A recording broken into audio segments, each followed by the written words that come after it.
Hello viewers, मैं सरताज sir और आप देख रहे हैं सरताज सर की क्लास। भाई इस वीडियो में मैं आपको आज 6 ऐसी जहर प्रीपोजिशन सिखाने वाला हूं जिसका इस्तेमाल बड़े बड़े अफसर ही जानते हैं। यकीन नहीं आता तो बताओ। विद का मतलब बताना जरा। कैसा?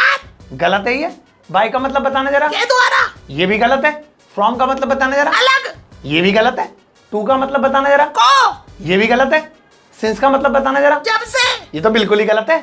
और फोर का मतलब बताना जरा। के लिए। अरे ये तो बिल्कुल ही गलत है। तुम्हें अरे मीज़ मेरी गलती थोड़ी है, मैंने थोड़ी बनाया ग्रामर के rule.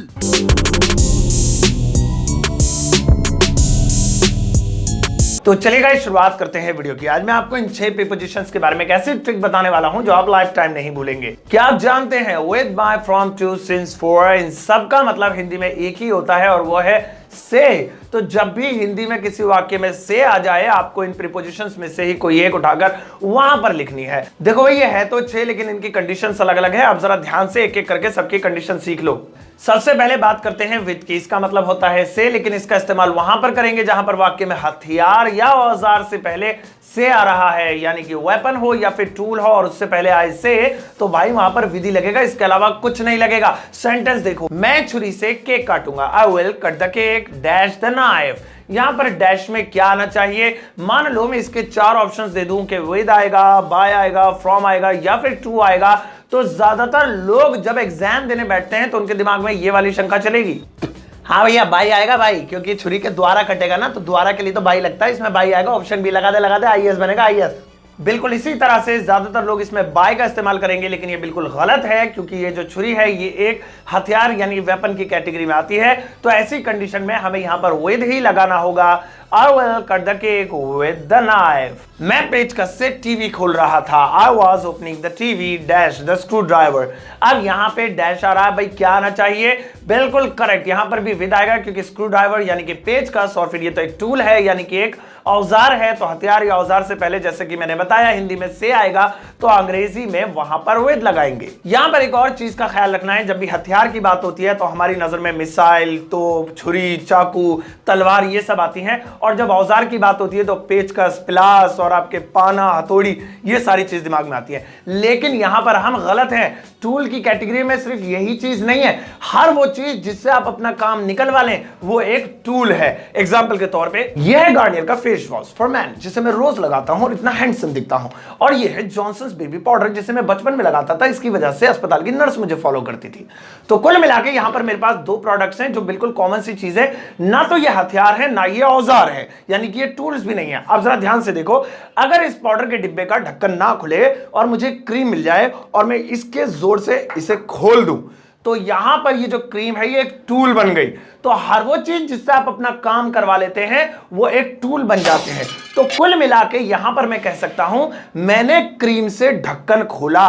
I opened the cap with the cream. तो विद इसलिए लगाया क्रीम से पहले क्योंकि यहां पर मैंने क्रीम का इस्तेमाल एक टूल की तरह किया है, ना कि किसी ब्यूटी प्रोडक्ट की तरह। तो अगर आपके कपड़े आपके पड़ोसी की छत पर गिर गए हैं और आप अपने जूं वाले सर से एक पिन निकालती हैं और उसे मोड़ती हैं, धागा बांधकर उससे कपड़े को खींच लेती हैं, तो वो पिन भी एक टूल बन जाएगी और उससे पहले विद लगेगा। अब बात करते हैं बाय के बारे में। वैसे तो बाय का मतलब द्वारा होता है, लेकिन प्रीपोजिशन में इसका मतलब भी से ही होता है।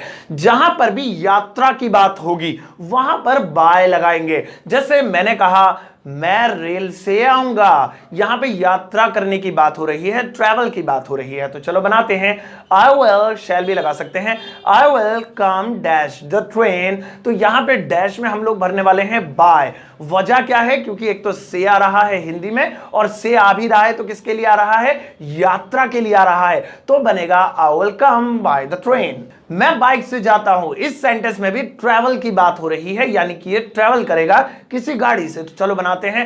आई गो, मैं जाता हूं डैश बाइक या द बाइक। तो इस डैश के अंदर भी हम लोग भरने वाले हैं by. I go by the bike. Next है फ्रॉम। फ्रॉम का मतलब भी होता है से, लेकिन जब भी कोई 2 चीजें ऑपोजिट दिशा में जा रही हैं, यानी एक दूसरे से अलग हो रही हैं, दूर जा रही हैं, ऐसी कंडीशन में फ्रॉम का इस्तेमाल करते हैं। जैसे मैंने एक सेंटेंस यहां पर बोला, पत्ता पेड़ से गिरा। अब इस सेंटेंस को पहले ट्रांसलेट कर लेते हैं। पत्ते को बोलते हैं लीफ, तो लिख दिया द लीफ। गिरने को बोलते हैं फॉल, ये पास्ट इंडेफिनिट टेंस है, सेकंड फॉर्म लगा दी। Fell dash the tree. अब भाई इस डैश में वो जो हिंदी में से लिखा हुआ है ना, उसकी इंग्लिश आनी है। अब से की इंग्लिश के लिए तो वही 6 प्रीपोजिशन मैंने आपको बताई थी। अब 6 में से कौन सी लगाएं? सिचुएशन मिलाकर देख लो। क्या इसमें किसी हथियार या औजार की बात हो रही है? नहीं हो रही, तो विद तो आएगा नहीं। क्या इसमें यात्रा की बात हो रही है? यात्रा भी नहीं हो रही, तो बाय तो आएगा ही नहीं। क्या इसमें अलग होने की बात हो रही है? बिल्कुल, पत्ता पेड़ से अलग हो रहा है क्योंकि वो गिर रहा है, तो फिर भाई इसके अंदर फ्रॉम ही आएगा। The leaf fell from the tree. मैं जेब से मोबाइल निकालूंगा। I will take out mobile dash the pocket। यहां पर टेक आउट शब्द निकालने के लिए इस्तेमाल हुआ है। अब यहां पर ये जो डैश है इसमें क्या आएगा भाई? इसमें भी फ्रॉम आएगा क्योंकि ये जो मोबाइल है ये निकाला गया है, मतलब पॉकेट और मोबाइल दोनों ऑपोजिट दिशा में गए हैं, मोबाइल पॉकेट से अलग हुआ है, तो यहां पे फ्रॉम द पॉकेट आएगा। एक बात और याद रखिएगा, अगर किसी सेंटेंस में कम यानी आना शब्द आ रहा है और उसी सेंटेंस में जगह का नाम भी आ रहा है, तो फिर भाई 100, 200, 300, 400, 1000% ये बात पक्की है कि उस सेंटेंस में फ्रॉम आएगा ही आएगा जगह के नाम से पहले। ये एक ट्रिक है, इसमें कोई फॉर्मूला वगैरह देखने की जरूरत नहीं है कि अलग हो रहा है, नहीं हो रहा है, आ रहा है या जा रहा है। नो, अगर कम आ रहा है और जगह का नाम आ रहा है तो जगह के नाम से पहले फ्रॉम लगेगा ही लगेगा। जैसे मैं दिल्ली से आ रहा था, I was coming dash Delhi। अब इस सेंटेंस में देखो कम भी आ रहा है और दिल्ली यानी जगह का नाम भी आ रहा है, तो यहां पर तो पक्का पक्का आंख बंद करके लिख दो फ्रॉम ही आएगा। I was coming from Delhi। अब ये एक तरह से दिल्ली से अलग भी हो रहा है, तो फ्रॉम वैसे भी सेट बैठ रहा है, लेकिन ट्रिक वैसे भी कह रही है कि कम आए और जगह का नाम आए तो फ्रॉम तो लगा नहीं। नेक्स्ट प्रीपोजिशन है टू। इसका मतलब भी से ही होता है। विद लगाते हैं हथियार या औजार के लिए, बाय लगाते हैं यात्रा के लिए, फ्रॉम लगाते हैं अलग करने के लिए, टू लगाएंगे मिलने के लिए। अब देखिए दोनों में फर्क समझ लीजिए, फ्रॉम लग रहा है अलग होने के लिए, टू लग रहा है मिलने के लिए। एग्जाम्पल के तौर पे मैंने पापा से कहा। अब यहां पर देखिए पापा से कहेगा तो पापा से करेक्ट होगा, तो चलो बनाते हैं आई, मैंने सैड जो कि से की सेकंड फॉर्म है जिसका मतलब कहना होता है, आई सैड डैश फादर। अब इसमें क्या लगेगा? डैश में ऊपर से लिखा है तो कनेक्ट होने के लिए, जुड़ने के लिए लिखा जाएगा I said to father. To के बारे में खास बात बताऊं, ये वहां भी लग जाता है जहां पर से नहीं भी आ रहा हो, यानी से सेंटेंस में नहीं लिखा तब भी टू लग जाएगा। कब लगेगा उसकी सिचुएशन सुनो।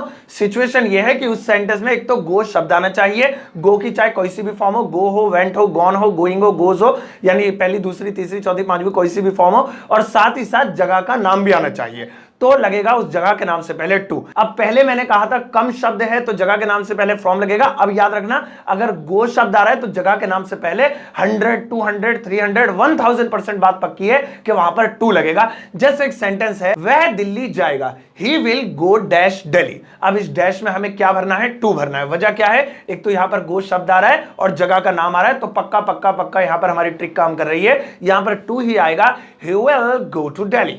लास्ट में बात करते हैं सिंस और फॉर की। इन दोनों को एक साथ ले लेते हैं ताकि ये वीडियो ज्यादा लंबी ना हो जाए। बाकी की चार प्रीपोजिशंस की तरह इन दोनों का मतलब भी हिंदी में से ही होता है, लेकिन खास बात यह है इनका इस्तेमाल सिर्फ समय के लिए होता है। यानी अगर किसी सेंटेंस में समय आ रहा है और उससे पहले से लफ्ज आ रहा है हिंदी में, तो इंग्लिश में वहां पर सिंस या फॉर में से कोई एक प्रीपोजिशन लगेगी। अब कौन सी लगेगी वो ध्यान से सुनो। समय दो प्रकार के होते हैं, एक होता है पक्का समय, एक होता है कच्चा समय। जिस टाइम का नाम दिया है, जैसे जनवरी ये महीने का नाम है, सोमवार ये दिन का नाम है, 2018 ये साल का नाम है, 15 अगस्त ये तारीख का नाम है। इसके अलावा किसी भी टाइम का अगर नाम है एग्जैक्ट तो वो पक्का समय है और पक्के समय से पहले हमेशा सिंस लगेगा अगर हिंदी में से आ रहा है तो। इसके अलावा कच्चा टाइम जिसका कोई टाइम नहीं है, 2 घंटे पता नहीं कौन से 2 घंटे, 4 दिन पता नहीं कौन से दिन, कई साल पता नहीं कौन से साल की बात कर रहा है, 4 महीने पता नहीं कौन से महीने, जनवरी फरवरी नाम ही नहीं दे रखा, ये है कच्चा समय यानी इम्परफेक्ट टाइम। इनसे पहले अगर हिंदी में से आ रहा है तो वहां पर भाई फोर लगेगा। मैं सन 2005 से पढ़ा रहा हूं, I have been teaching dash 2005। अब भाई देखो ऊपर हिंदी में से आ रहा है और से भी किससे पहले आ रहा है? टाइम से पहले आ रहा है। पक्की बात है ये जो डैश है इसमें सिंस या फॉर में से कोई एक लगेगा। अब लगेगा कौन सा? तो टाइम देखो कच्चा है पक्का है, 2005 ये तो यार एग्जैक्ट नेम दे रखा है साल का, since 2005। I have been teaching since 2005। मैं 13 सालों से पढ़ा रहा हूं, I have been teaching dash 13 years। अब भाई इस डैश में क्या आएगा? हिंदी में लिखा है से, वो भी टाइम से पहले, तो पक्की बात है सिंस या फॉर में से कोई एक आएगा। अब टाइम कच्चा या पक्का, तो 13 साल है, पता नहीं कौन से 13 साल, ये तो आज भी 13 ही लिखा है, 10 साल बाद भी 13 ही लिखा होगा, 50 साल बाद भी 13 ही लिखा होगा। तो ऐसी कंडीशन में यह है कच्चा टाइम, तो भाई इसमें आएगा 4 13 years। तो गाइस अब आपको इन सभी प्रीपोजिशंस का इस्तेमाल बिल्कुल सही तरीके से आ गया होगा। एक बार फिर से इन सभी 6 की 6 प्रीपोजिशंस पर यहां पर 6 सेंटेंसेस बनाकर दिखाए गए हैं। इन हर एक में आप सबकी दोबारा से कंडीशन समझ जाएंगे। वीडियो को पॉज करके एक बार ये सब पढ़ लेना। अगर अभी भी कोई डाउट है तो इस वीडियो के कमेंट बॉक्स में आप मुझसे पूछ सकते हैं। हमेशा की तरह मैंने आज भी आज के पढ़ाए हुए टॉपिक पर आपके लिए कुछ यूवर्क तैयार किया है, जो इस वीडियो के कमेंट बॉक्स में है। वहां पर जाइए और उसे ट्रांसलेट कर आइए। अगर कोई गलती होगी तो मैं कमेंट कर बता दूंगा, नहीं तो लाइक कर उसे चेक कर दूंगा। ये वीडियो आपको कैसे लगी मुझे जरूर बताइएगा। सबके साथ शेयर भी करिएगा फेसबुक और व्हाट्सएप और इंस्टाग्राम पर, और इस वीडियो को एक लाइक कर दीजिएगा ताकि अगला पार्ट जल्दी से आ जाए।